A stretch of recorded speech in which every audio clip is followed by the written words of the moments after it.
Hi, my name is Megan. I currently work as an English teacher and IT integrator at Abbotsleigh on the North Shore of Sydney. I previously worked at Richmond High School in Sydney's West as an English and computing teacher, and I'm going to talk today about what kids are getting up to online on their phones, because I think it's really important that teachers and parents know what they're up to.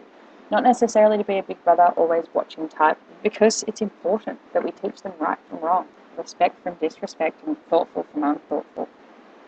This infographic stumbled across my Twitter feed earlier in the week, and I grabbed these particular 4 stats from the graphic that I think provide a really good context for why it's so important for our kids to be aware of their digital footprint well before they start using social media. It shouldn't start when they turn 13 and they're suddenly allowed on social media sites because the terms and conditions say so. Firstly, we already know that many kids are actually getting onto social networks before the age of 13. And secondly, we don't put our children into cars at the age of 16 and just expect them to know how to drive. They spend 12 months beside us, then 3 years on P plates with restrictions and limitations. Social media is no different.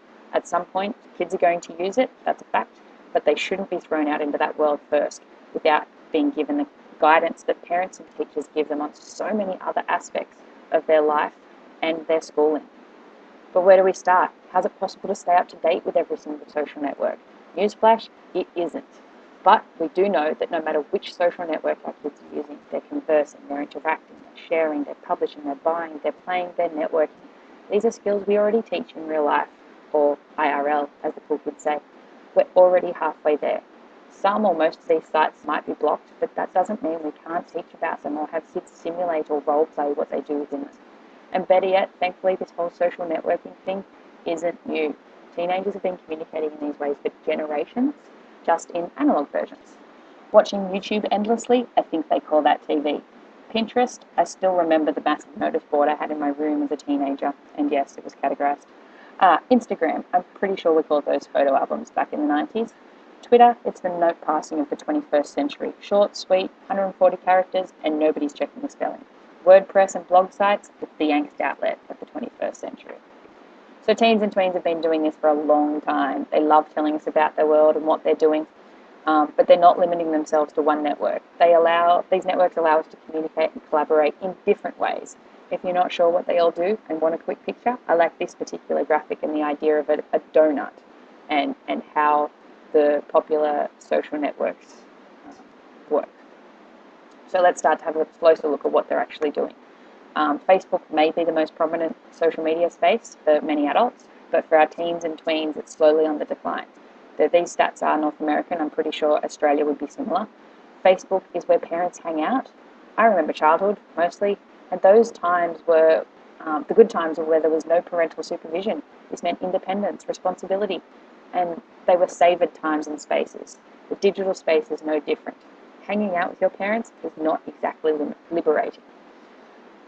So this graphic, also US-based, shows that the preferred network is Facebook, but its popularity is decreasing. Other networks are increasing. Today's kids know there's more to life than Facebook. There's also Twitter, Instagram, Snapchat, cute boys, hot girls, One Direction, Big Brother, all those fun things. So if it's not all about Facebook, what else are they doing? Well, in the next 8 slides and just over 2 minutes, I'm going to tell you. Video sharing, blogging, microblogging, gaming, instant messaging, photo blogging, and Q&A sites are exploding all over the internet and in app stores. New ones are added every day, and it's virtually impossible to keep up, but we will give it a go. So, video sharing sites. Obviously, YouTube's the big one, and anyone can have their own channel and 15 minutes of fame. Justin Bieber has YouTube to thank, and his mum for his 15 minutes of fame, maybe a bit more. But there's also sites like TwitCam and Ustream where you can stream from your own webcam. Groups like One Direction and Australia's own 5 Seconds of Summer use these to great effect, engaging with their fans live. But kids can also host their own channels, play their own music, give their own opinions, share their creativity. Twitter, my favourite network. It's microblogging in 140 characters or less. Kids are following their favourite celebrities and streaming out for a retweet or a follow from Harry Styles. They're following TV show hashtags to join the conversation with a few 100,000 of their closest friends. They might even be following the Ozpol hashtag to follow the enlightened political opinions of Australia's wittiest and funniest political commentators, or not. And when 140 characters isn't enough, they're blogging on Tumblr, WordPress, Blogger, heaps to choose from. They're creating their own blogs and following other people's blogs. Hopefully they're not being scammed into giving out email addresses or phone numbers like the top left example. Hopefully they're sharing positivity like the Invisible Hearts anti-bullying campaign on Tumblr in the bottom left corner. Or they're following their favourite authors like Cassie Clare on Tumblr. And yes, I'm a fantasy fiction fangirl. They're gaming, but not by themselves. They're using computers and consoles to play games like Minecraft, Team Fortress 2, and countless others to connect, collaborate, and chat with real people around the world. My kids use Skype to talk to their online friends while playing on Minecraft. Gaming in 2013 is global and it's collaborative. For a safe place for your kids as young as 5 to play Minecraft, check out massivelyminecraft.org. That is a shameless plug for the work of Dean Groom, Joe Kay, and Bron Stuckey. But like I said, it's shameless because it's also fantastic. Texting and instant messaging. Statistics are hard to find, but the common one is that teenagers send more than 100 texts every day. That's a lot of texts. If you think you're keeping an eye on them because you share your iTunes account with them and you get all their texts on your phone, think again. Kik and Snapchat are just 2 apps that get around that little issue. Sign up takes moments and the kids are sharing their usernames online via other social networks. Snapchat's had its bad press as messages supposedly disappear and can't be saved, so think nudity and many other horrors. But when used appropriately, it's good fun and often has me laughing out loud on the quiet carriage on the train ride home. Photo blogging is where Instagram is the market leader and also my second favourite social network. It's creative, it's easy, it makes me look like an awesome photographer. Teens and tweens have been known to use it for Insta beauty pageants. Google it, it's not great. But they also use it to share positive messages, special events, and precious memories. They follow their favourite artists, musicians, celebrities, and sports stars. They talk to one another, they share, they have a voice and a creative outlet that they might not get to use at home or at school. Q&A sites like FormSpring and AskFM are the only social networks that I advise against using, ever. The news headlines on this slide show that it opens kids up to ridicule and harsh bullying that can lead to tragic consequences. They set up a profile, ask any question from who's your favourite musician to do you think I'm pretty, and people respond anonymously. Can you see where the danger lies?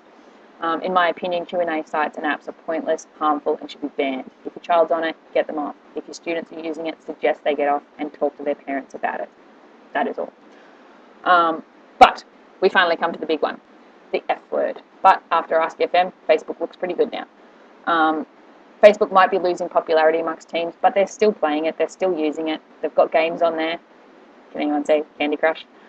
They still chat to their friends, rant about homework, create events for parties, and use it in all the ways we do. But in some ways, it's the one that started it all. But does anyone remember MySpace? I remember teaching back in the early noughties and year 10s talk about MySpace like they talk about Facebook now. What's going to happen in the future?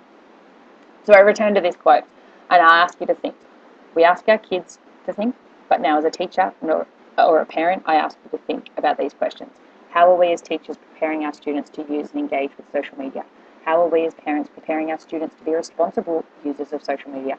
How are we helping our kids to leave a positive digital footprint now so that it won't affect their future? Or do we avoid it because it's blocked or we just don't use it ourselves? I say that is not good enough for our kids. But what can we do? How can we help them do it well? I like this photo. It was taken by Mr. Robbo, a PE teacher at the Hong Kong International School, and I think its simplicity is its strength. How can you make them think about what they're doing online, at home and at school, and leave a positive digital footprint for their future that they won't regret? We need to build strong digital citizenship programs from K to 6, 7 to 12. Have conversations with kids about social media. Blog with them. Blogging is not blocked. Show them how to engage online socially and in a respectful and responsible manner. Use it yourself, engage with it. Sign up for Tumblr, use Snapchat. Take the risks we ask them to take every day. So you do have some chance of staying ahead of them. These websites are places that will keep you up to date with the latest and greatest social media networks and trends.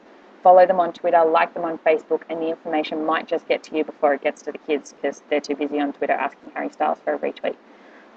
Talk to your kids. They have so much to share, and when we break down that barrier of being the font of all knowledge, there's so much that they can teach us. Finally, thank you for letting me talk to you about something I'm obviously passionate about. That's communicating online across borders and across oceans to learn, share, and celebrate with others while teaching our kids to be engaged world